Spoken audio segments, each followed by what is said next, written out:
in the low sodium soy. Add in your ground turmeric. We have our black peppercorn pepper.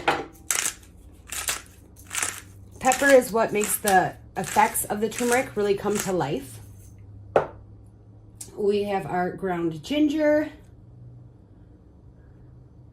And again, all the measurements are in the recipe page, but you can kind of just eye it as well.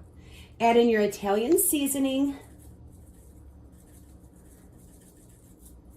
And I love to use the pink Himalayan salt.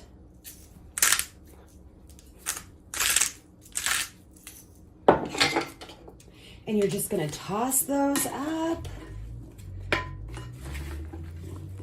Get them all nice and coated. And next,